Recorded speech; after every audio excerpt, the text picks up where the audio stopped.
Welcome to In Her Voice, a podcast created for women who listen to and live by their deepest wisdom, their inner voice.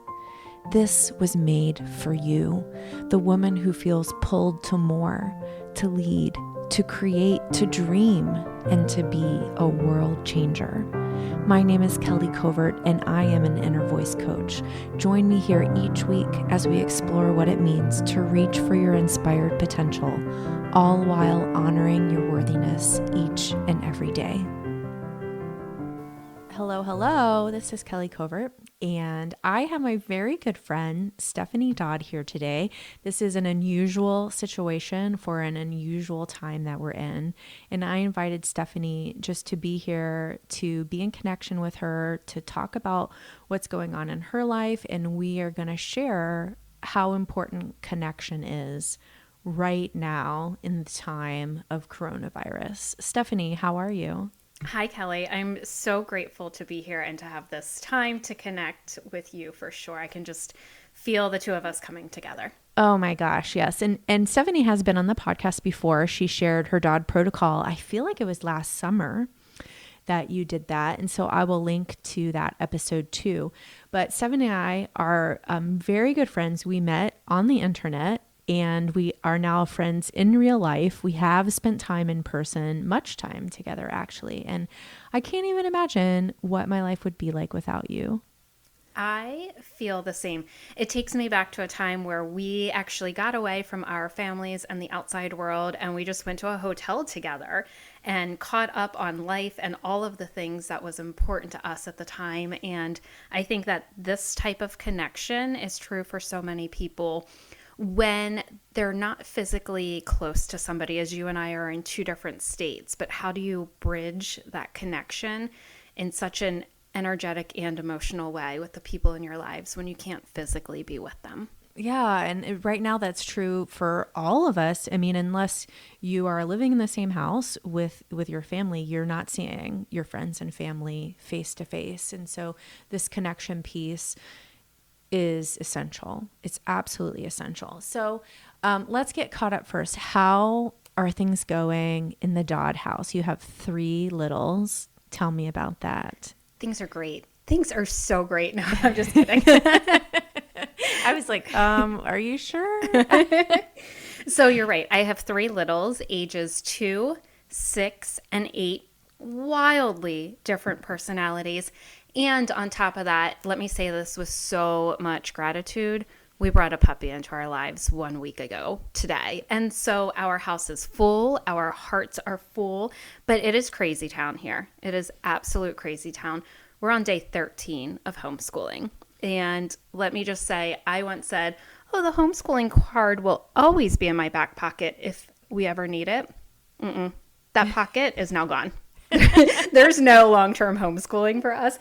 It's been such a wonderful experience. I'm getting to see the way that my children are learning in the classroom. I have so much appreciation for connecting with my children in this way. And it is utterly exhausting when I'm homeschooling 2 different ages and have a 2-year-old who just wants to scribble on all of their work. Well, and we're in really different situations as far as the school situation, because my boys are older, almost 17 and 13. And I'm really, the role that I'm playing is helping with time management and just sort of being a secondary check that they're getting all of their stuff done. But I'm not teaching. And so that's a little bit different from what you're having to do, especially with your kindergartner, right? It's vastly different. So every day we get a list. I will say it averages about 13 different things, and there is a lot of teaching going on. So now they say that a lot of it is work that they've already done. But I have a highly creative 6-year-old in kindergarten who doesn't actually want to focus on things like proper nouns and adjectives, and she just wants to do other things. Can I just sidebar? Yes. Like, she's in kindergarten. I did not learn about adjectives and nouns in kindergarten. That seems very advanced to me. Extremely. I'm right there with you. I am right there with you. And yet it's the work that's being given to us, and it's the work that they will expect us to be handing in so that, the school can get credit for these days. Yeah. And then how's it going with your 8-year-old? I know he's much different from your kindergartner. He's much different in that he's a firstborn. He's a rule follower. He is very self-sustainable. He's like, give me my work and I'll get it done. And now, of course, there are questions and there's moms. I feel like every 2 seconds, somebody's asking me a question. Mom, mom, mom, mom, mom. And so that's where I have to really control my own connection to what I can give of myself. So he's good. He gets his work done. And in fact, what I've started doing, because he is such a rule follower, is I've said, guess what, Brandon? And he's like, what? And I'm like, you get to be her teacher now. And so I've passed some of it off to him so that I actually can manage that checking in on myself, because she doesn't want to be doing the schoolwork and I don't want to be butting heads with her. Mm-hmm. I've started saying to my kids when they begin arguing with me, which happens a lot these days, like just today, my kids are having to do gym at home because they get credit for it. When you're in the higher grades, it's required to get credit for it. And so they have to do it every other day. And my oldest just doesn't love it. And he was arguing with me. And I just said, you know what? No, I'm not here for you to argue with me.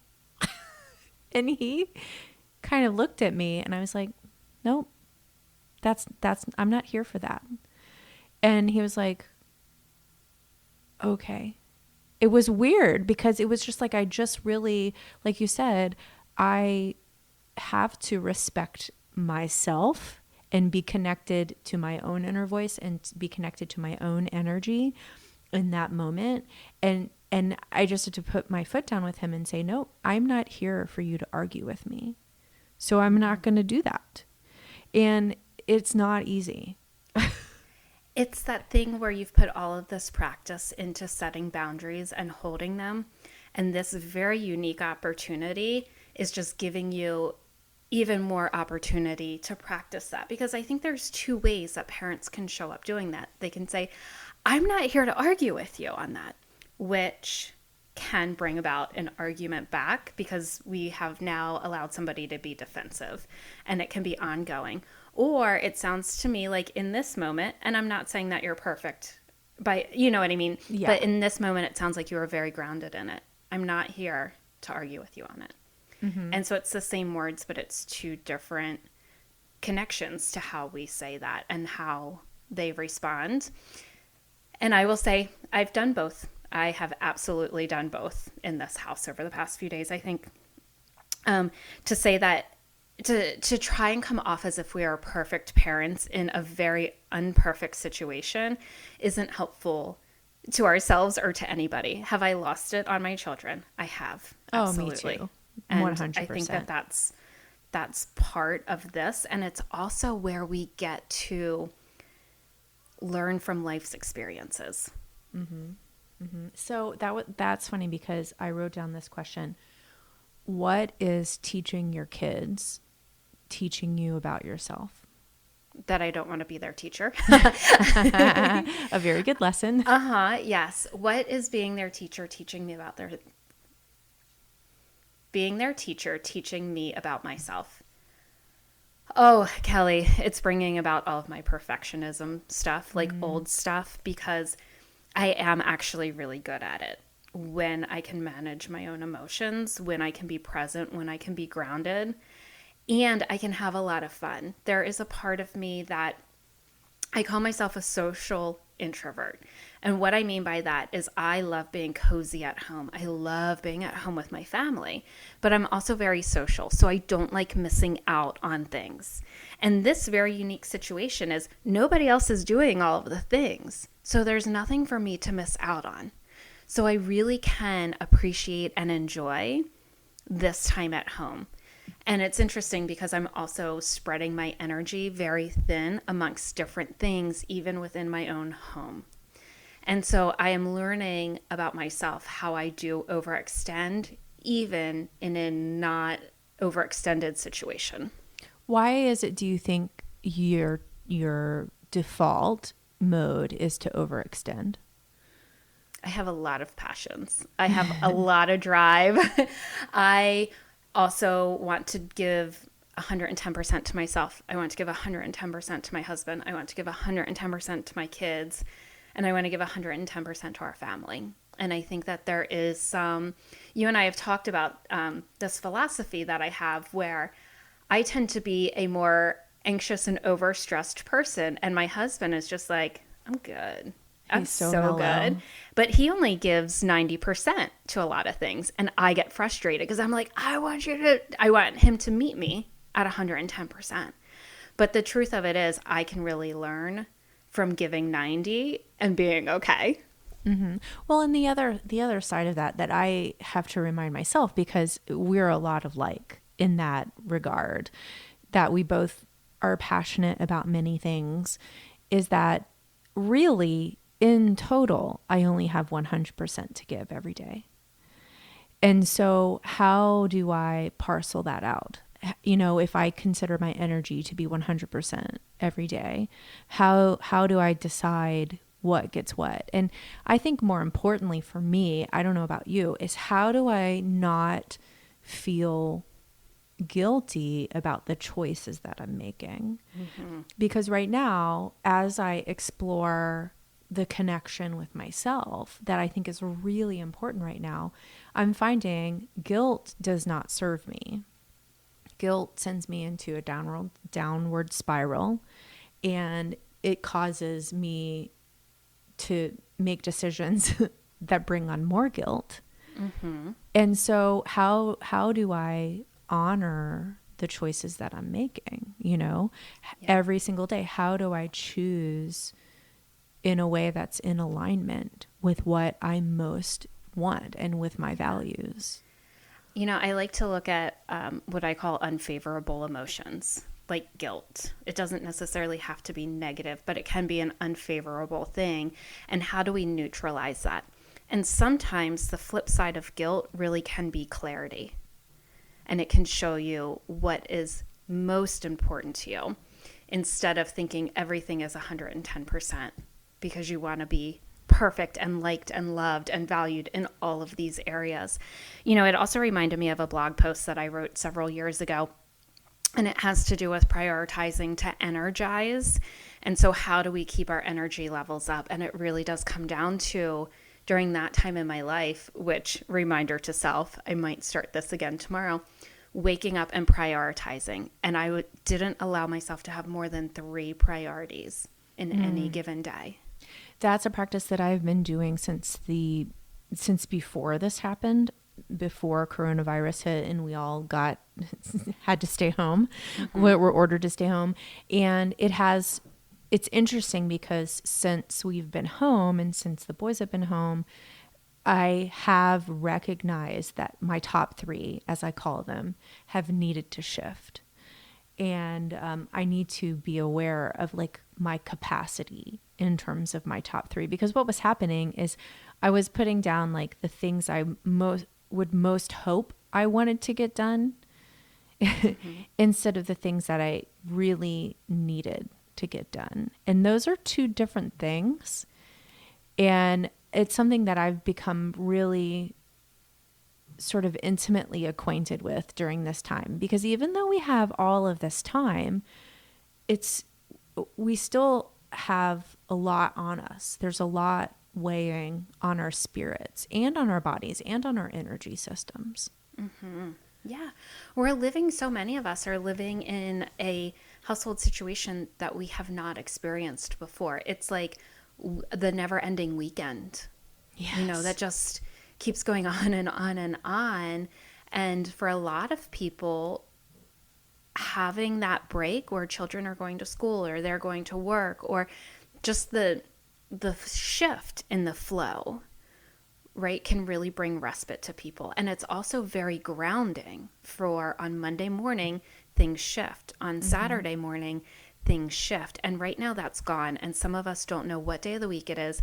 what the date is. So there's a level of grounding that is not happening because our rhythms are so out of whack. Mm-hmm. Well, and you gave me a link to a meditation that you created specifically for coronavirus anxiety and fear. And I've shared already here that I've been having a lot of anxiety, more than I probably have at any other point in my adult life that I can remember. And I did the meditation, and it's super short, which I love because it's easy to fit into my day. But one of the key components is to say the date. Today is April 1st, and I am safe. Yeah. And that was so beautiful and grounding and calming to me. Like, to remind myself where I am in time, it just made such a big difference. Yeah. I think that when, collectively, this could be considered a traumatizing time for the world as a whole, even if it's not for us individually. And we can get split into so many places. We're thinking about the future. We're thinking about, but what happens to my family? We're thinking about the past diagnoses, past what happened in other countries. Our energy is so split. And so this date thing is not something that I've only used with this specific meditation, but when I feel frazzled, one of the best things that I can do for my energy, because I like quick, instant shifts. As a mom of 3 littles, I don't always have time to go cuddle up for 30 minutes and do my self-care practices. I like things that are quick, that are instant, that are easy. And reminding myself, today is April 1st, 2020. It takes me out of all of that fear that is living sometimes from years ago. And it almost it centers you. And then that centeredness helps with that grounding.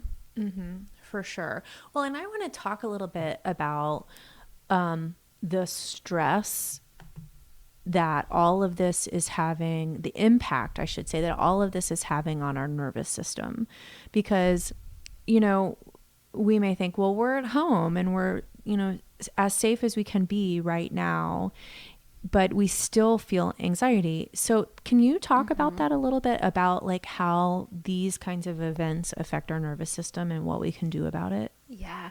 I've been working with the nervous system for years. I think before I even realized I was working with the nervous system. So I used to work with parents, helping them get their kids to sleep. And when I look back on it, all we were doing was manipulating the children's nervous systems to help them feel safe enough to be able to fall asleep. I want to address 2 things. I think that so many of us are, if you want to call it, energetically sensitive or consciously aware, but we know that not everyone in this world is safe. And I'm not just talking about the people who are maybe more susceptible to coronavirus. There are people in this world where, for those children, leaving and going to school is their safe place. And I think that as a collective, we need to understand that there's not an underlying feeling of safety. There are people who their coping mechanisms are not available to them in this time right now. And we are living in such a highly emotional state. Even if in your home, all of that isn't present, I think that there is something to it. I said when we talked last week, you came and did a Facebook Live, that so often we're not prepared for the news that we're going to get. That we think like, oh, I'm just going on the news channel. But every time it's a new shocking headline. And what that does is that spikes everything within us. It's no different than your phone constantly going off during your workday. It spikes something within us. And I think that our nervous systems have been turned on to a state that they're no longer neutralized or baseline. And we start to become accustomed to living there. So let's just say that, we are somebody who phone's constantly going off. We're constantly hearing the word mom, like we're already always on. And now you take this and we've got new information coming at us, shocking information coming at us, fear coming at us. And now we're spiked even more to the point where our nervous systems are off the charts.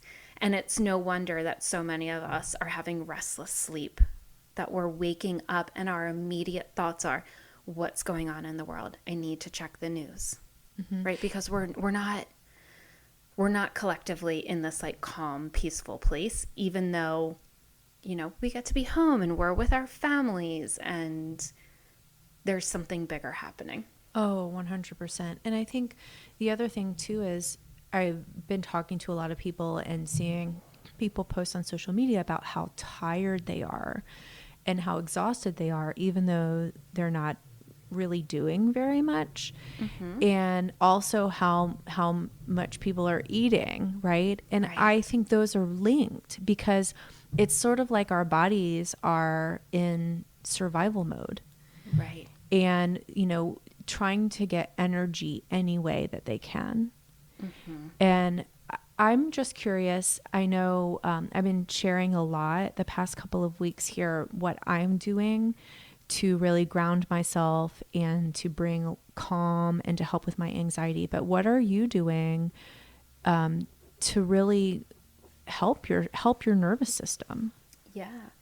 All right. So I want to just start with this idea of sleep, since that is my background. And it is this.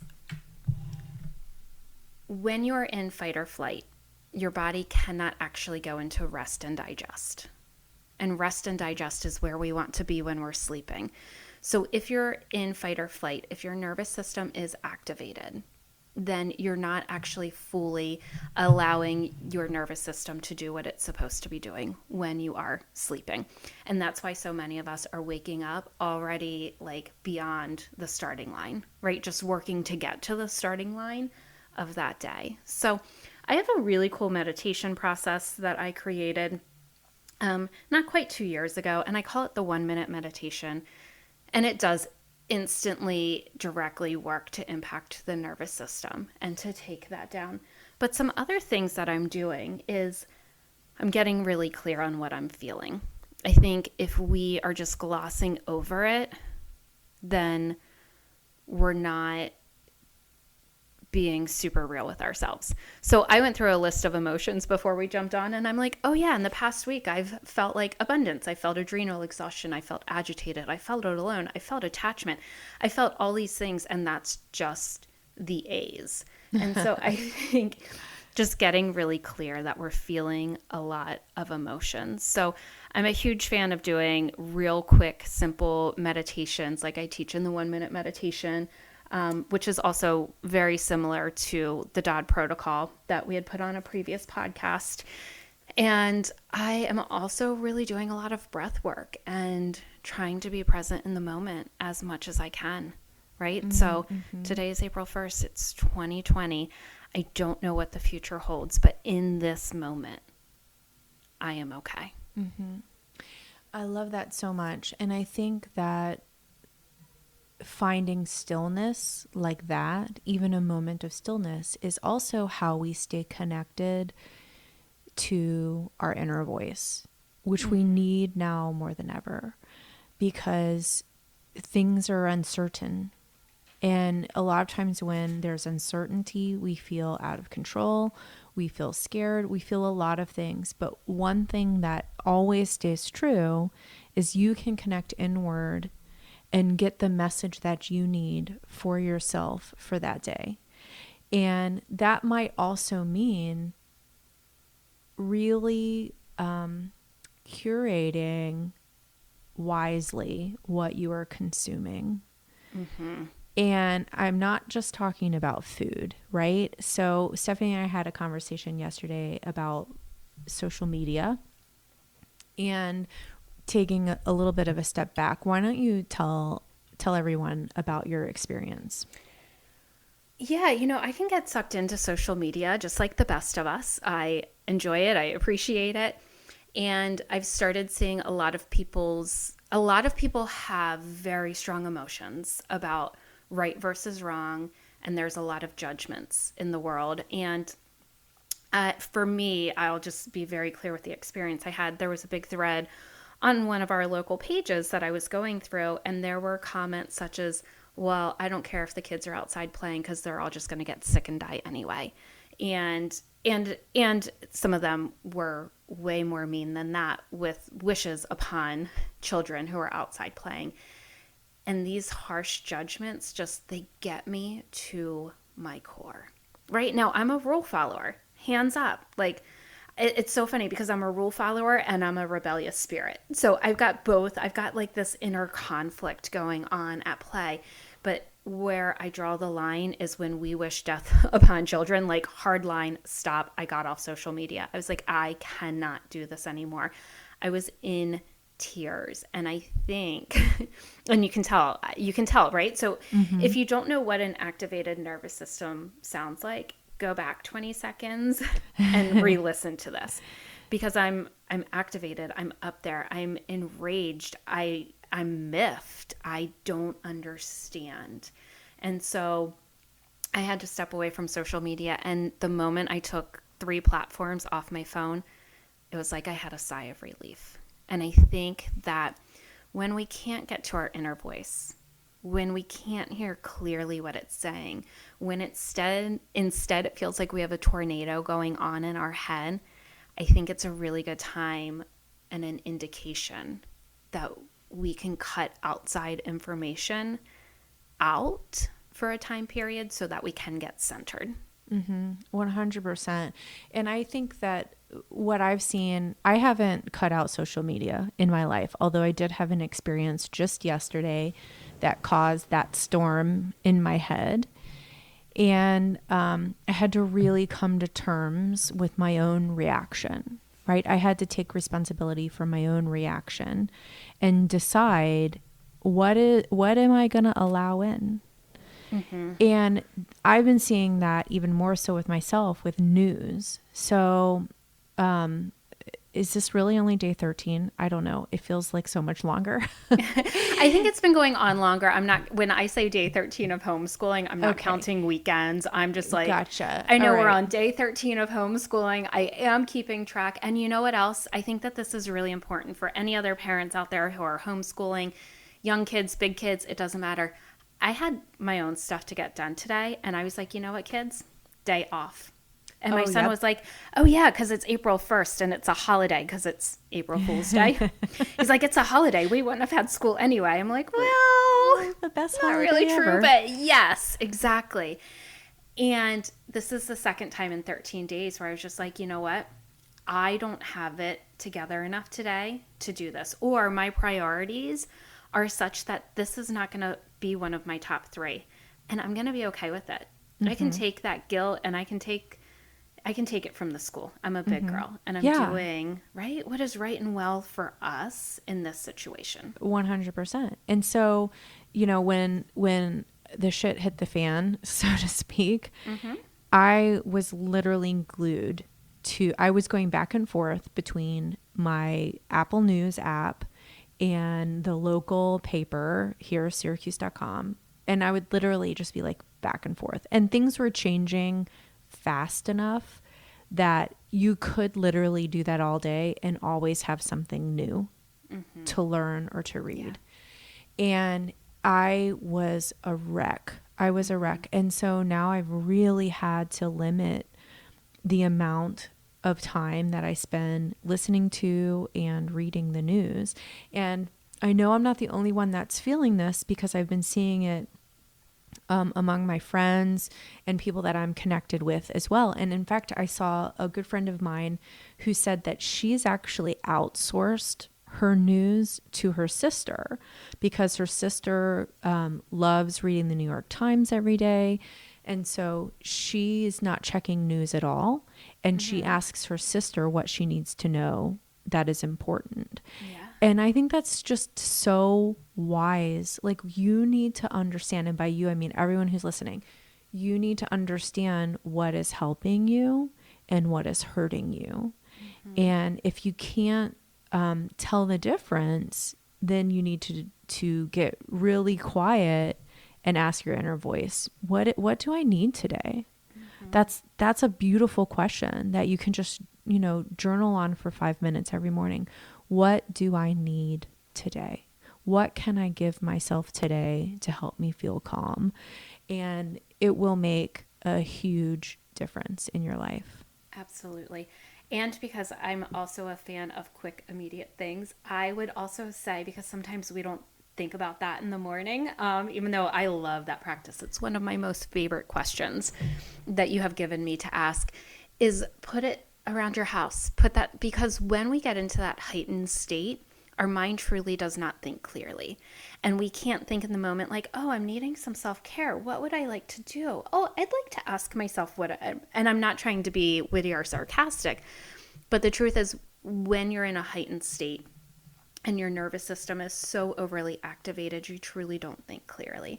And so, because that is one of the most beautiful questions that I think you ask, I really do encourage people, put it on your computer, put it on your phone so that you don't have to think about what you need to do to take care of yourself.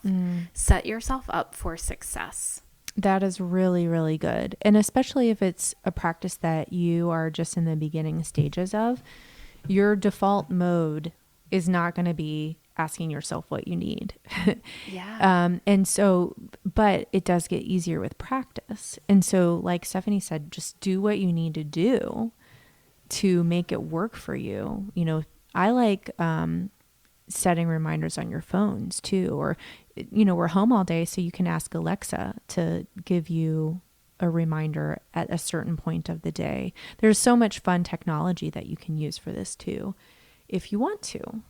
I've never even thought about setting up Alexa for that, so I'm going to pull her onto my team. Yes. Thank you for that. And create like little Zen breaks in the day. Well, and the other thing too is, I am not doing this, but I saw this on someone that I follow on Instagram. She's setting different sounding alarms that her kids pick to signal different parts of the day. And they know when they hear that sound that they chose that sound. And so it's their alarm. It's not her alarm. It's their notification. And I thought that was a really good idea too. Oh, I love it. Yeah, especially for younger kids, because they would, you know, they'll be more attuned. They'll be more attuned to that. Yeah. Thank you for that. Oh, you're welcome. Of course. This is what I love about connecting with you. I always take something magical and brilliant away that changes the way I do life. And it's so important. Ditto. I'll just share already. I'm taking this guilt versus clarity. I'm going to sit with that a lot today. And I'm just going to be inside of that idea because I think that that's really interesting. And, you know, that's what I encourage everyone who's listening here today to do. If you take away one idea or something we said sparked an idea for yourself, what would that be? Like, spend time with it. Think about that. Think about what it would feel like, or journal on it, or just think about it. And I think that you'll find something that you can really take away in the moment. And make a part of your life, because that's what we want for you. So, I think that that's what this experience can be. We can talk about some of the positive experiences of this. If you can hear me. Sorry, I had to plug in my computer. And I think one of the most positive things is we do get a chance right now to play with new strategies and techniques that might feel good for us. And like, we're not out there in the outside world telling people about them. Like, oh, I tried this, you should try this. We just get to be, if we can get into that zone where we can be playful, we can really play with all of these things and see what really resonates for us. Mm-hmm. Yeah, 100%. And I think it is helpful if you have one or two people in your life, like Stephanie is for me, that can reflect back for you. And we work really hard at maintaining our connection. And it's interesting because it doesn't feel like hard work, but I think we do a good job of staying connected, even though we don't live close. And I just wanted to share some of the ways that we're maximizing our connection. And this is, by the way, what we've been doing as long as we've known each other. This is not just in these weird times that we're having. As long as we've known each other, we are Voxer friends, and we Vox frequently. And if you don't know what Voxer is this awesome walkie-talkie app where you can leave voice messages back and forth and listen to them at any time. And we use that a lot. We text. We schedule things like this for ourselves, phone calls and things like that. But I think that when you make connection a priority with that person who you know can reflect back to you what you're saying and also be the spark of ideas, then that becomes invaluable. Absolutely. I 100% am so grateful to have Voxer with you. I have other friends that prefer Marco Polo, so I want to give that a shout out. That is a video app, and it works in the same way though. You can take a video recording of you and you can leave it for the person so that the person can give it time and attention when they have the space to give it time and attention, instead of I'm in the space where I need to get something out and needing the other person to be receptive at the exact same time. And so I think that there are a lot of ways that we can connect. And in the tangible, I have loved sitting on my front porch and watching people walk by. I think that there is this piece where if you live in a neighborhood, people are out and about taking more walks for themselves for as long as they can, until that shifts and changes. And there's just something really nice about saying hi to people who you normally wouldn't say hi to on a Tuesday afternoon. Absolutely. Absolutely. Well, Stephanie, we're almost out of time here. I mean, I could talk to you all day long. all day, every day. But you mentioned your meditation program, and I just want to give you the opportunity to share a little bit about that because it is phenomenal, fantastic, beautiful, and I'm so proud of you. And I want you to share with my listeners so they can go check it out. Thank you so much. So what I have is called the 1-minute meditation process. And really what we do is we cut out outside senses. So we take away the sense of sight, we take away outside noises, and actually at the same time amplify that inner noise, right? Inner breath, which makes you feel so alive. And we use scents and we use touch. And what it does is this unique combination drops you directly into that meditative state within a minute's time. It reprograms your nervous system. It takes you out of that fight or flight. I would say one of the best things I've heard is parents using it with their children before sleep during these stressful times, and their children, one mom said within 3 seconds, it shifted my child. And I was just like, game done. Thank you. But I share it, and I'm working to share it in a way that it's accessible to everybody.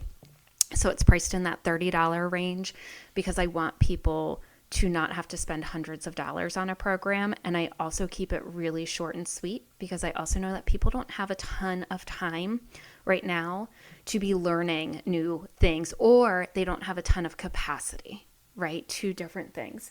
So what I would say is this. Now is a time to deepen what you already know. If you already have self-care practices that work for you, now is your time to be playful, to deepen them, to create them and make them your own. If you're like, I could really use some new tools, well, then I've got something for you that's going to work quick. It's going to work immediate. Most people have said within 20 minutes of purchasing the course, they've gotten the most important points out of it that they need, and their lives have shifted. And so I think that you can take that if it resonates with you. And if not, I just know that you've gotten something out of this too. 100%. And where can they find that online? Yeah, so I am at Stephanie Hope, Dodd, Dodd, and you can find the information there, or you can just go directly to offers.stephaniehopedodd.com.